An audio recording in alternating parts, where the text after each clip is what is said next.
Hello YouTube. Today I'm going to show you how to change the blade on a stick edger or an edger attachment such as this. What you're going to need is you're going to need a wrench or a socket the size of the nut that's holding the blade on. In my case here it is 13 millimeter.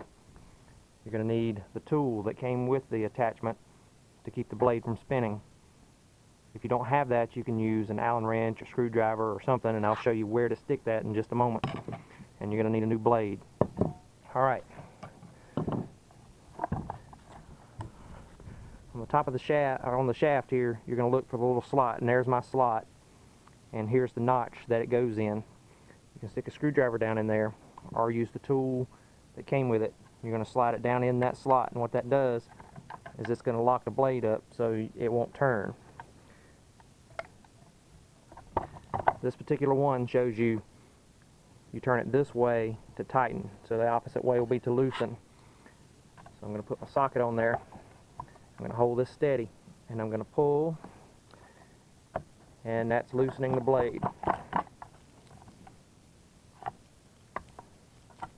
Alright, go ahead and take that nut off of there, take the big washer off. That's going to expose the blade, so you can just wiggle it and take it off. Like I said, this one's very worn down. Here's about 3/4 of an inch of this blade gone on each end. Take my new blade, and I'm going to stick it on there. And it doesn't really matter, it's not notched or anything. I like to just turn it away from the notch where I use it. I use the little tool to lock it down. That way I can see it and get in there better. Put the washer back on. Start the nut.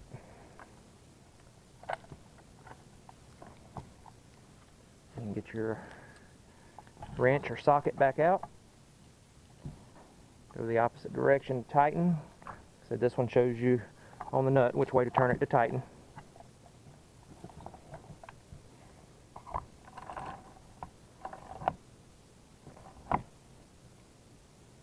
Alright, tighten it up, don't over tighten it.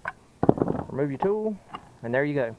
Now one last thing to note is that if you did like me and you let this thing wear down a lot, you've probably been adjusting the depth over here. So if you don't want it cutting maximum depth to start with, you'll need to readjust your depth adjustment back down to where you want it.